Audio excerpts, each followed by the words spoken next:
Welcome to another episode of the Pioneer Podcast. Today, Katie and I are joined by a very special guest, Merrick Rosenberg, who is the founder of Team Builders Plus, as well as our favorite version of DISC, Taking Flight. And on the podcast, we like to raise the voices of pioneers who have built or are building brands, businesses, or movements. And Merrick's done all three. So we are in for a real treat this morning. So Merrick, maybe let's start with how we know each other. I was thinking over the weekend, that was back in 2015 that I believe we met. Yes, we had decided to share the birds with using the personality styles, and instead of using letters that people just don't remember, using 4 birds, the eagles, parrots, doves, and owls. And you had gone through, I guess it was at a certification where you were getting certified to be able to share the birds with the world. Mm-hmm. Merrick, I remember you saying in one of the certifications that the birds just flew into your mind one day. So I'm curious, you were a pioneer in team building before it was a thing, and DISC was a thing that you reimagined. So I'm curious about that journey for you as an entrepreneur. Well, I started one of the first team building companies in the United States. So team building basically is just in its infancy. There are about a half a dozen team building firms in the US. I discover it while I'm in grad school, and I'm like, I could get paid to play games with people. Sign me up for this. And so I wanted to find a job doing it, but there really weren't companies around that offered that opportunity. So I figured I'm just going to do it myself. So started Team Builders Plus, which was one of the first team building companies. And it didn't take long to realize, okay, personality conflicts, clearly one of the major issues for teams. And I learned the DISC styles, which I used for a long time. But then I would go into companies and then I'd see them 2 months later and they're like, which one is the D again? And I'm like, oh my God, you're killing me. I spent a whole day with you.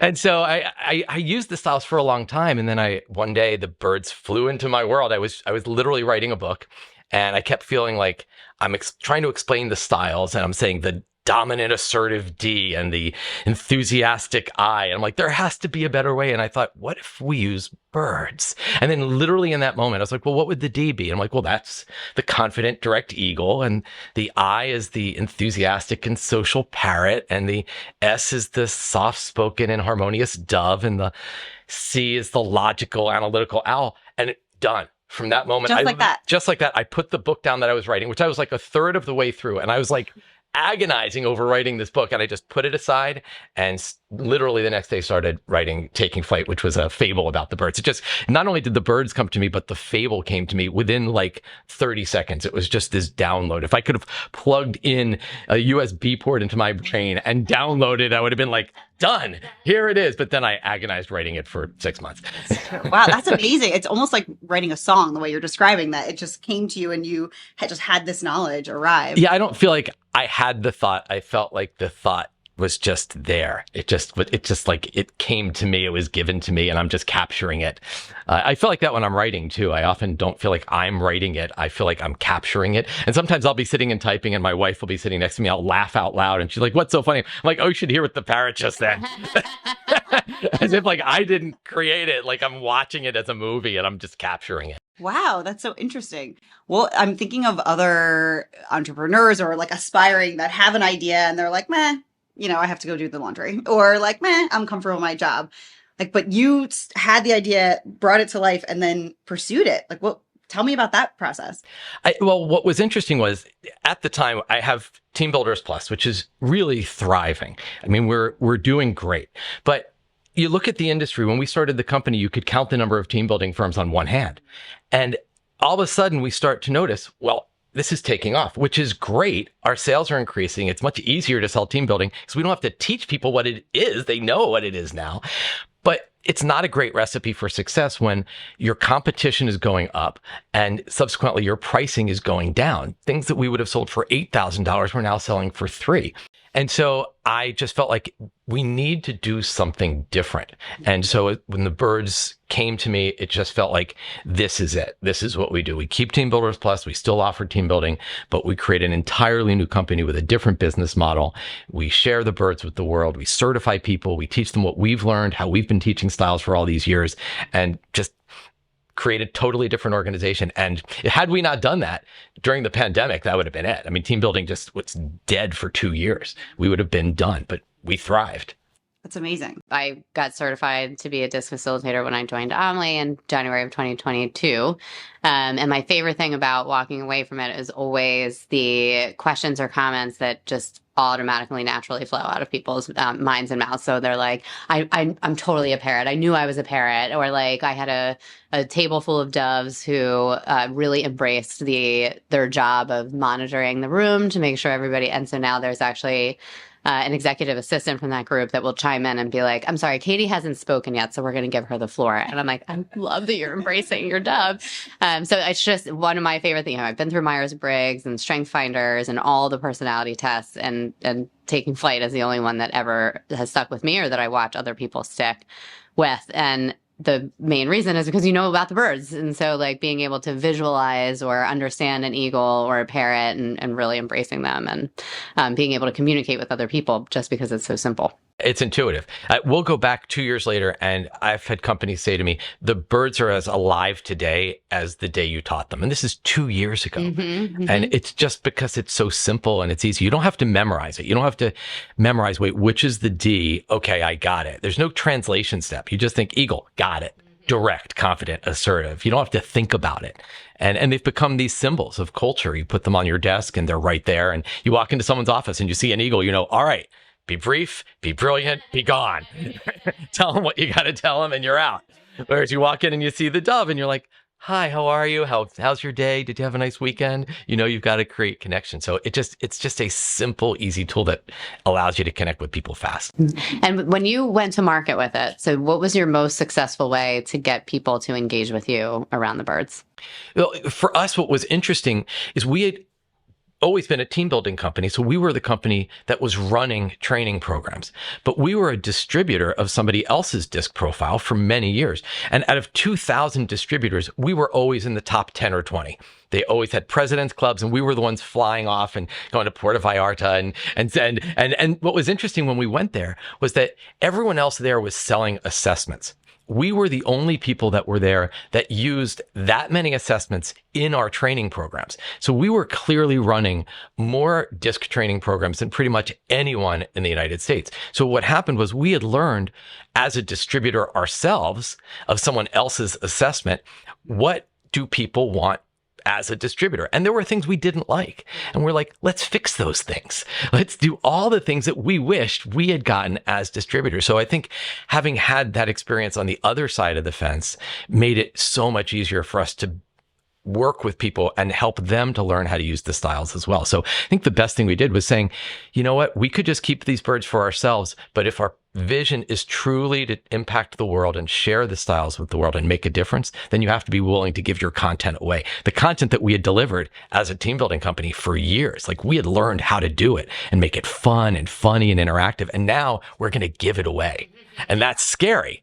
But I think going through that process and really learning from what we experienced just made all the difference. I imagine that must have been hard to get your team on board to say, hey, people are paying us for this. Now we're going to give it away. Like, tell us about that journey. Not only was it hard to get them on board to want to give it away, they were not on board with starting Take Flight Learning at all. Because here we have this very successful team building company. We're still growing. Yes, our prices are going down, but we're growing every year. And I'm coming in and saying, we're going to still keep Team Builders Plus, but we're going to grow an entirely different company, and that one's going to be our focus. And everybody thought I was crazy. They're like, why would you do such a thing? And I just was like, I'm telling you, you look at forecast ahead, look what's happening in our world, and it's time. We need to grow something different. So it took a while to get them on board. But once I had made the decision, I was like, we're doing it. Everybody was like, okay, we're doing it. And same staff, like you have the same staff kind of transitioned with you? I had a lot of staff that we've grown and obviously added a lot to the team now, but we had a lot of people who stayed with us through that whole transition. And it was like, once we made the decision and it was like, yes, we're moving forward, the conversation stopped and everyone was like, okay, we're doing it. So let's do it. So it was very exciting, actually. Yeah. And I think that tells you a little bit something about the birds on your team, right? Because the same group that I was with in August that I was just referring to had a lot of parrots. And so, we look at the graph and what some of the challenges might be. And they had already communicated to us that they were challenged with making decisions. And so then when we saw, here's parrots are like up here, eagles are down here, doves are about here, and owls are here. And what do you see as the biggest challenge? And they were like, that's why we're not getting decisions made.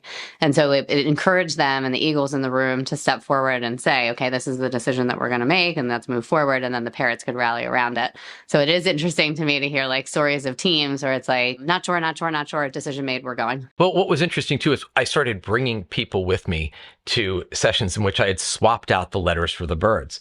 And I was like, watch what happens. I'm going to introduce the birds in the first 2 minutes. And from that moment on, they will not use letters the entire rest of the time.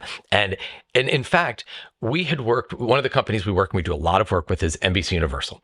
And the VP of Talent Development, they had used the birds and they'd been rolling it out.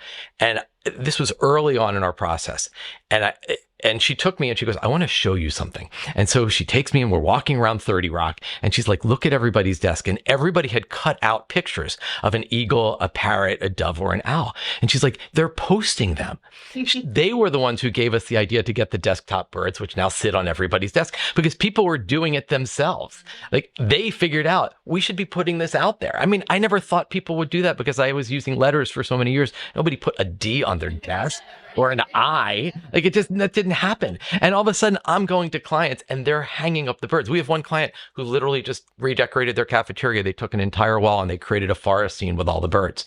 And they're like, it's so much a part of our culture. We just want to remind people about it. And they're like, is that okay? And we're like, sure. Absolutely. Right, That's absolutely. great. That's amazing. That's what's so powerful about the birds, that people just make it their own.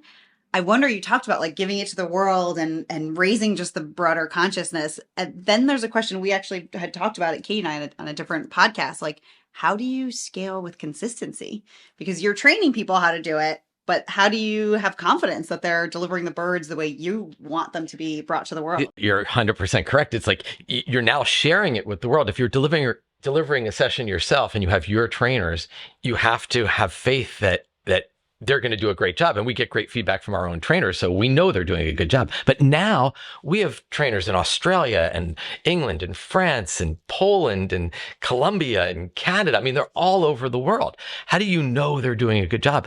And the key that we said early on was I took some of the activities that I did that I would say I wouldn't let one of my trainers do this activity until they've seen me do it a half a dozen times. And we got rid of them. And what we swapped in were activities that are so easy to facilitate, you just can't goof it up.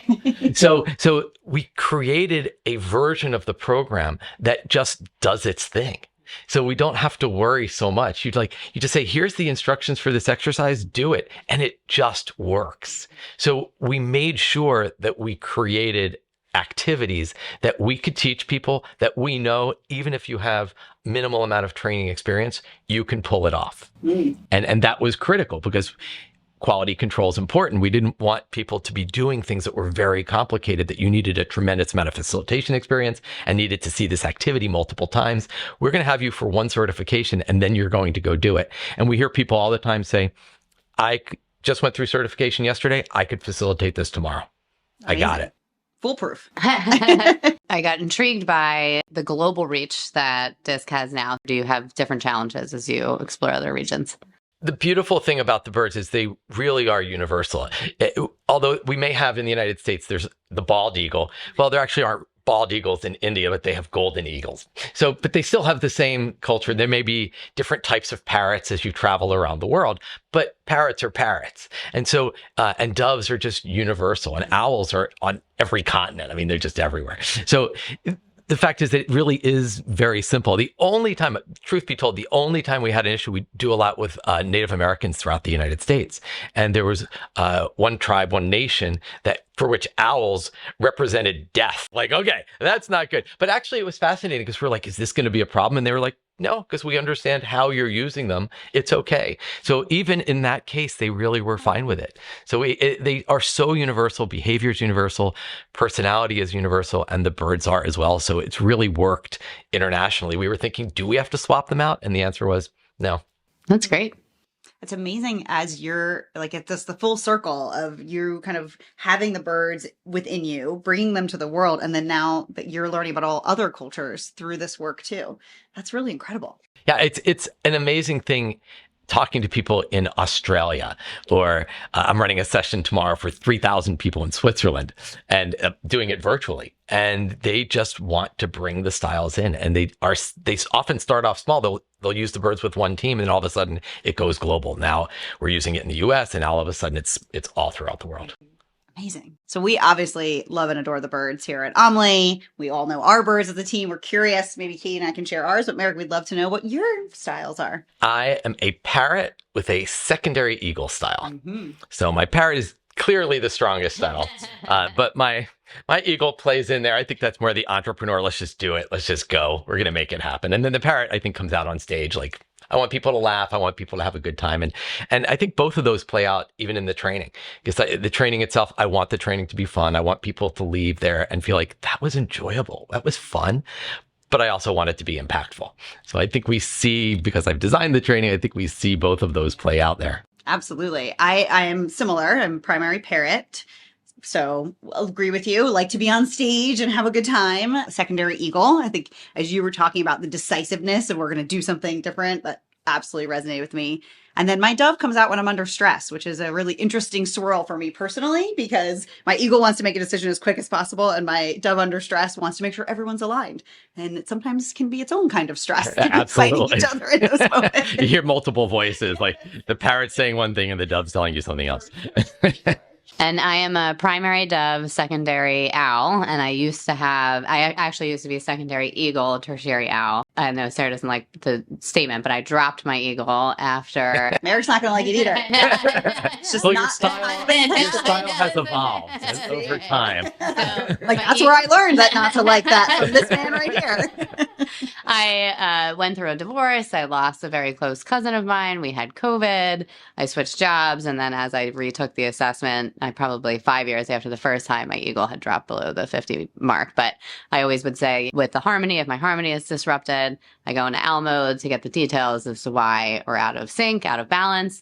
And then my eagle will come in and make the decision to restore us to harmony. Yeah, style changes over time. And actually, I always think of it as your graph, if you take an assessment, is a snapshot in time. It's like where you are right now. And then significant events in our life absolutely can change our style. Mm-hmm. We've had 2 disc sessions recently where somebody has responded with all 4 disc styles, which Sarah has coached me to talk to them about. Because I learned the answer to that question from Merrick. It usually doesn't stay there. That's usually I'm in a period of flux and I'm trying to figure out who I am. And so I'm a little bit of everything. And once things settle down, the styles kind of float back out to some natural state. It's amazing that it's a relatively short test and it is unbelievably accurate. Totally. You know, it's pulling the curtain back a little bit. What's fascinating is it's 24 questions. We have a 10-question version. It is literally just as valid as the 24. You only need 10 questions. You don't even need 24. The reason we use the 24 is because if we use the 10, people will think, oh, this is like a Facebook survey and it can't be valid and reliable. It's 10 questions. How can this possibly be right? So we use the 24 question, but the reality is you could use the 10 question and even that would be accurate. Huh. Why? Like, what makes it so accurate? Well, you're drawn to certain behaviors. If you think about, if you're an eagle, are you ever going to say that you are least confident? No. If you're a dove, are you ever going to say you're least compassionate? Or if you're a parrot, you're least enthusiastic, or an owl, least accurate? No. We only need a few words that start to paint the picture of a style. And by using what's called an ipsative design, which is you pick your words that are most and pick the words that are least, it really creates balance. And it's incredibly valid and reliable with such a short number of questions. So many ways that you've pioneered not just team building, but obviously DISC, which was like 80 something years old. And, you know, at Omni, we are just so inspired by the idea of a pioneer, someone who builds or creates something new, which if we stop there, that would be an entrepreneur. But such a legacy that you've built, and the rest of the definition, like N creates a path for others to follow, which you've done not just in recreating disc, but in giving it away. So I'm curious, like, who is a pioneer that inspires you? I'm actually going to pick someone who's not a business pioneer. All right. But I'm going to go back early 1900s, Ernest Shackleton. Here's this guy who says, I am going to cross Antarctica. And you picture the technology they have. It's not the same as we have today. The tents are not as warm. Sleeping bags aren't as comfortable. And so he gathers this group of people, and it's, for him, it was all about culture. And this was the secret. He puts out a job ad, which is the best ever. And it just simply says, men wanted for hazardous journey, low pay, cold weather, likelihood of success, doubtful. The best part is the closing, which says honor and recognition if successful. Basically, he says, you're probably going to die. It's really going to suck, but it's okay. You know, if we're successful and you don't die, things will be great. You're going to really be honored. So he was looking for people that fit this culture, which were people who had grit and resilience. And he's like, I'm going to do something no one has ever done, but I need the right people for the job because this is going to be tough. So he gets on his ship, the Endurance. They go down to Antarctica. Almost immediately, the ship gets trapped in pack ice. And over a 2-month period, they watch it just get crushed and just bloop, drop into the ocean. Gone. Everything's gone. And nobody's going to look for them for a year. He says, you know what? It's all about culture. It's all about creating an environment where we have positive mental attitude. He was doing team building activities. They were putting on skits and plays, and they created games and activities because he knew culture and morale were important. So they go 10 months. Now the ice starts melting. He gets into a 22-foot rowboat, sails in a rowboat 800 miles, lands on an island, wrong island, nobody's there. So now then he has to go back in a rowboat, goes to another island, lands on the other side of the island, has to hike a mountain to get to where people are. He does all of this and then has to go back and rescue the people. 28 men went out, 28 men came back. Wow. Minus a few toes, but that was it. Sure. And the story was so unbelievable. He was coming back and saying, we were unsuccessful. We didn't even leave our starting point. And people didn't believe that it was possible that they had survived. But he survived because he had vision. He knew what he was trying to do. He created culture. He was all about the environment. He was all about creating an environment where people can thrive and succeed. They had a videographer there who was capturing it, and you watch them and they're playing games. And he is a leader who understood you select the right people that fit the culture and you maintain your culture vigilantly and you achieve success. He may not have achieved success about crossing Antarctica, but he achieved success that every single person lived. And it's just an absolutely amazing story. Wow. What a great pioneer. Right? How did you come across him? There was actually a documentary about him that I watched, and it was just enthralling. Because to me, it was like he was a team building facilitator. He was literally running team building activities because he knew you have to keep people engaged and positive, and it's all about their attitude. Like this idea of culture eats strategy for breakfast. Yeah, they had a strategy of how they were going to live, but he had selected people who were the right people, that he wasn't looking at skill set. He was saying, look, this is going to be hard. It's going to be cold. It's going to be dark. It's going to be freezing. And you have to be able to survive this. And so I was watching that documentary. I'm like, it's about selecting people. It's about culture. It's about leadership. And the transparency. Total honesty right from the job posting. Yeah, you're not walking in blind. You have your expectations set. I love that. That was the one thing that stuck out to me was the transparency of the job ad that was like, I'm going to tell you what you're walking into. And if you choose to come along with me, I'm happy to have you. There was a training I took with you once, and you shared a quote, which I think you share frequently, but it stuck with me. And it has actually even transformed my marriage because my husband and I bring it up all the time that all of life's greatest disappointments are the result of misaligned expectations. Yes. And I think that's what you described. Like he was very clear in that job article. This is what to expect. Yeah. And that probably carried them through. Exactly right. And they had clear expectations up front. And as leaders, do we create a clear vision of who we are, a clear vision of our culture? Are we vigilant about maintaining the culture and not just focusing on goals, but also focusing on the environment itself? And to watch somebody who did that and was selfless. He got into the 22-foot rowboat and sailed 800 miles. And then he came back and rescued the men. And when he came back, they were thriving.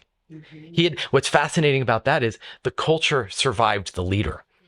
He didn't need to be there for the culture to sustain, that he passed the culture along and it stayed even in his absence, which is absolutely amazing. I mean, the parallels between that and the story you were just sharing with us earlier of building disc, bringing someone in to say, watch me do the birds once, watch in 5 minutes how it's going to play out. I mean, you led that by example, and now you have people like us and all around the world delivering that culture on your behalf. That's pretty remarkable. Yeah, it's amazing to watch. I mean, the amazing thing that I always find fascinating is that even though my world tends to be corporate America, it tends to be companies. We're going into companies and teaching people about the birds. When I speak at conferences and I'm sitting at a book signing table and people come up to me afterwards, they always have questions.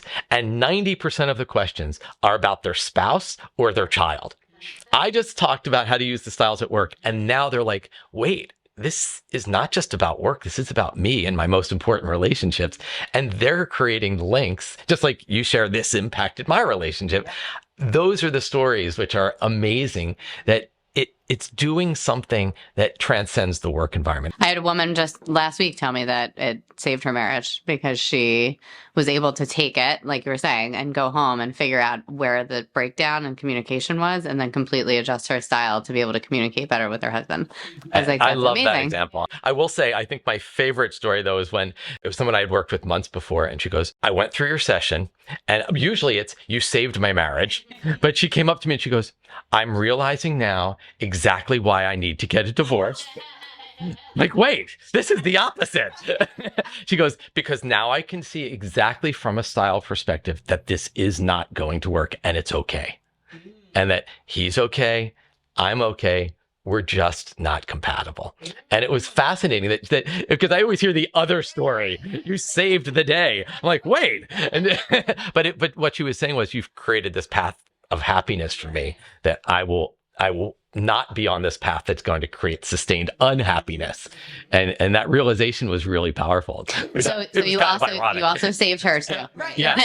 Same sentiments. As Merrick walked in, he shared with us his new book, which I know, which I'm super stoked about. Personality Wins, Who Will Take the White House and How We Know. Katie and I have done a lot of speculating around the next election cycle and mainly how it will impact our industries of healthcare, wellness, and cannabis. Politicians are Katie's celebrities, so we are super interested to hear, Merrick, about the book. Give us some of the headlines about it. In 2016, watching the election, as everybody was, and you can see Donald Trump, he's going against Hillary Clinton, and putting politics aside, I was watching a debate and I'm like, he has a very big, outsized personality. He's the eagle with the dial turned up, but it's a big eagle. And Hillary, self-proclaimed policy wonk. I love policy. She is the owl. And I was watching that and thinking, I wonder if it's just that big personalities beat the kind of more reserved styles on the biggest stage of all, which is there's no bigger stage than a presidential election. And then I thought, well, I guess parrot goes with eagle as big personality, owl goes with dove. So I was like, just curious. This is kind of an interesting theory. Let's see if I work it back in time. I was like, well, this is true in the 2000s. Parrots and eagles beat doves and owls. It was true in the 90s. And the 80s and the 70s and the 60s and the 50s and the 40s. I go all the way back to 1932, 22 elections in a row. That was true. Anytime an eagle or parrot went against a dove or an owl, the eagle or parrot won. And I was like, this is a pattern that's unbelievable. How has no one seen this before? And the only time doves or owls won is when they went against another dove or an owl. And almost every time they would then go against a parrot or eagle and lose. So you had like George H.W. Bush, owl, goes against Dukakis, also an owl. An owl was winning that election. But then all of a sudden, here comes Bill Clinton playing his saxophone on the Arsenio Hall show. Lights out for the owl. Same thing, Carter, he was a dove, goes against Ford, another dove. All of a sudden, here comes Ronald Reagan with his charisma and energy and humor, and dove loses. And this just kept happening. That the only time doves and owls win is if they're going against other doves or owls. And it's just fascinating. But what's really interesting is you look prior to 1932, owls and doves won all the time. And you think, well, what changed? What is it that changed in 1932? And the answer is media.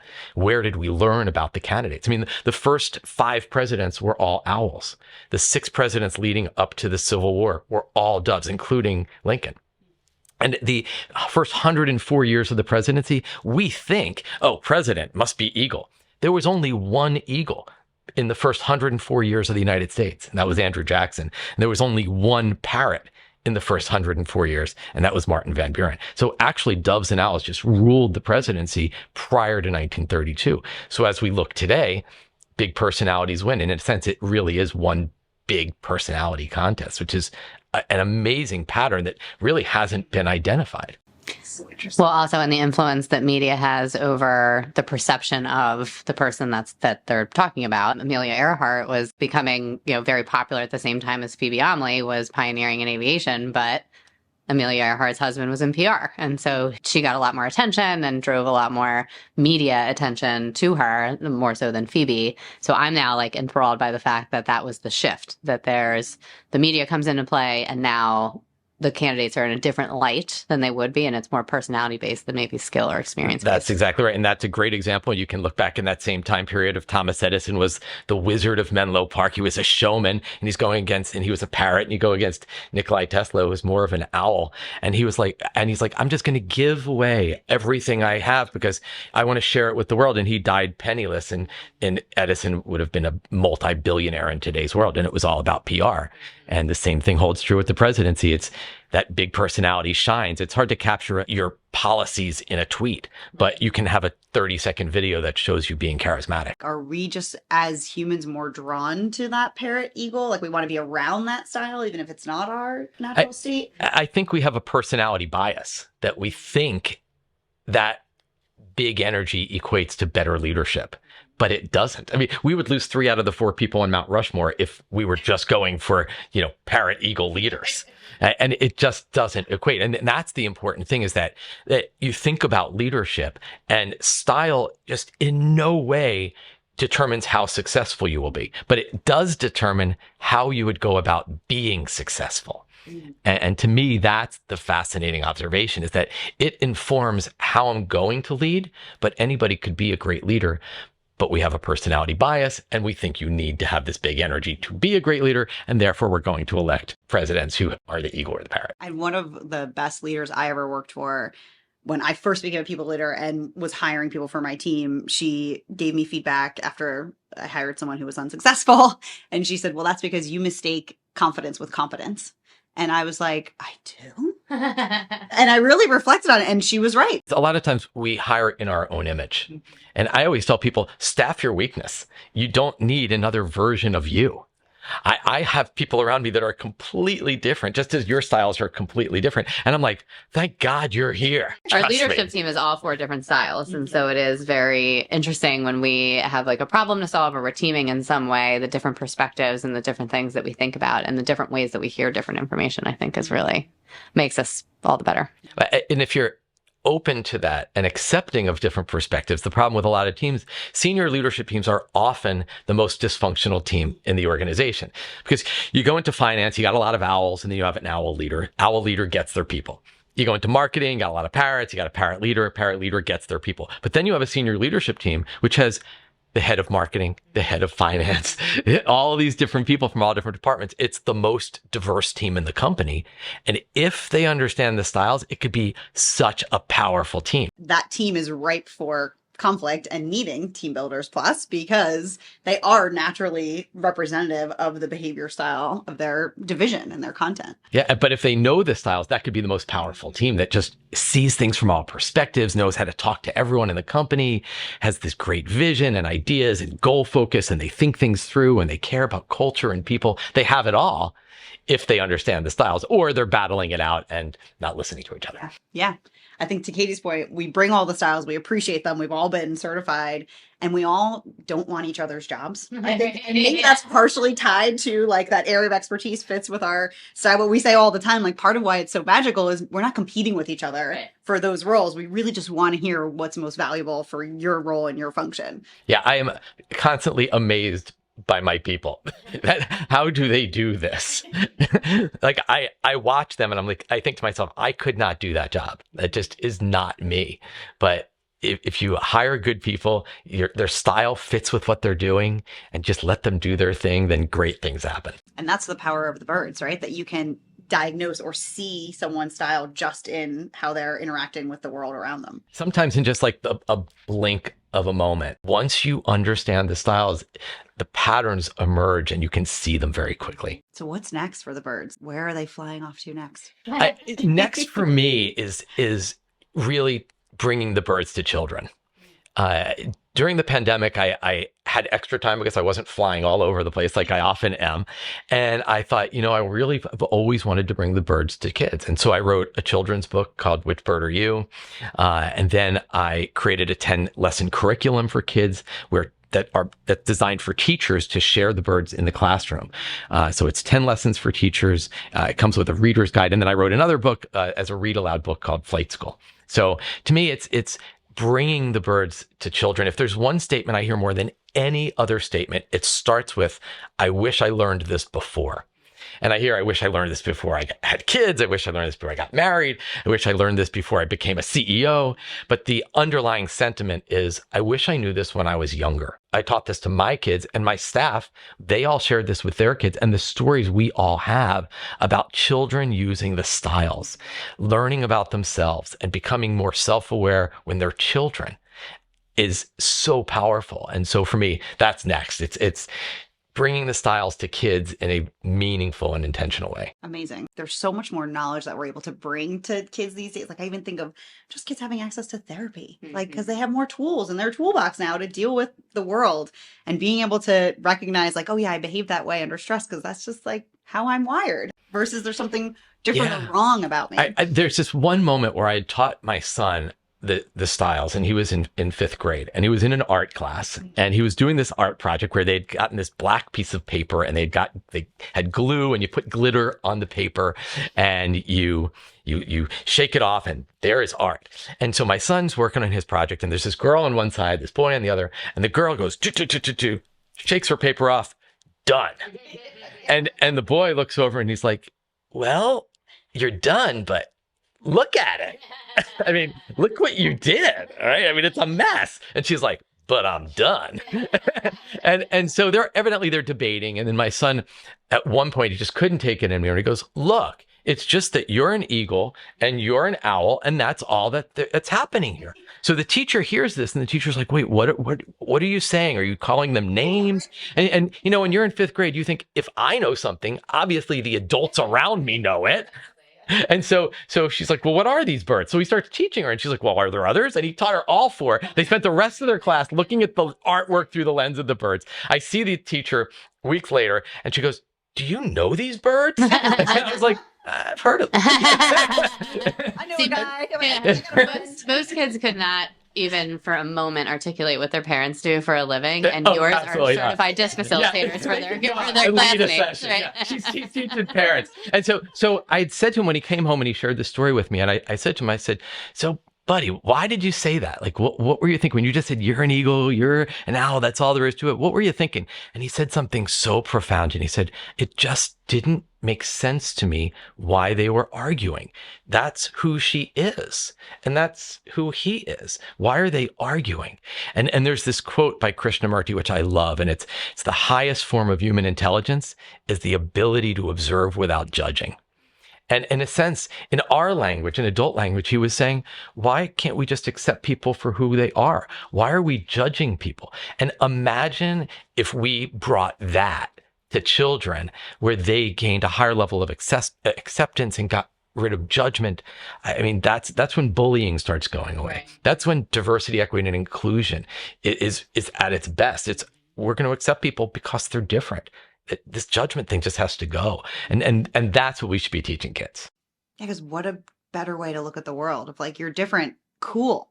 Teach me about that. Right. Like, I want to learn what you know that made you different. Like, let's be compassionate about it instead of raising kids to be problem finders. I feel like creating compassionate solutions is what you're describing. Yeah, and teach that to children and then have that flow into their adult life and their careers and their relationships instead of having to learn that once they get older. So for me, what's next is let's bring this to children and teach it to them at a younger age. We just need to stop imposing who we are on other people. That there's a great George Carlin quote, everyone driving slower than me is an idiot. Everyone driving faster than me is a maniac. We think our way is the right way and it's the best way. And then we expect other people to be like us. Parents do this to their children. They try to turn their children into their best image of themselves.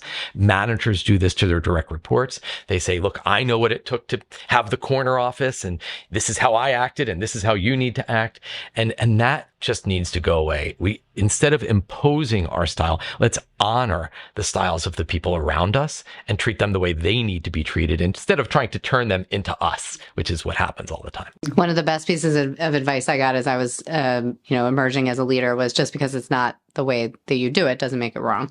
And that was like very eye-opening in its simplest form for me, that it's like we can still reach the same endpoint, but the way that we get there can be different. And so embracing that and giving my team room to kind of be their own authentic selves and find their own way to that endpoint.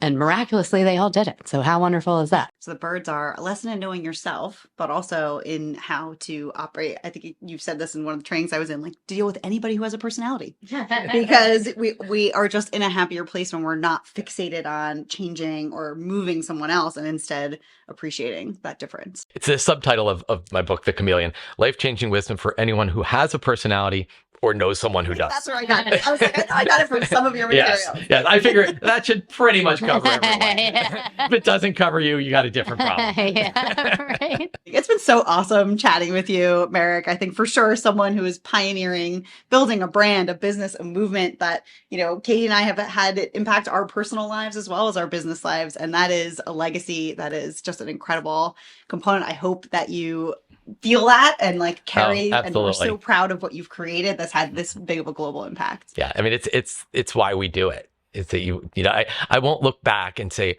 wow, I grew a successful company. What I really want to look back is we impacted a lot of people. That's the goal. And that's what I feel like why our companies are so aligned. We say that all the time. We didn't wake up thinking, gosh, the world needs another consulting company. But instead, how can we create a place where people are respected for who they are and challenged and valued and can do good in the world, not just, on a particular project. Yeah, and make a difference. Mm-hmm. Really awesome. Merrick, where can people find the book? So books are available on Amazon, and they're in Audible. You can read them, you can listen to them, but also you can check out my own website, merrickrosenberg.com. That's more bringing me in typically as a speaker, or Take Flight Learning, and that's where you can learn about the different training programs and certifications that we offer. Thanks for joining us on today's episode of the Pioneer Podcast with Merrick Rosenberg. We're talking about all things birds, all things personality. Don't forget to pick up his new book, Personality Wins: Who Will Take the White House and How We Know.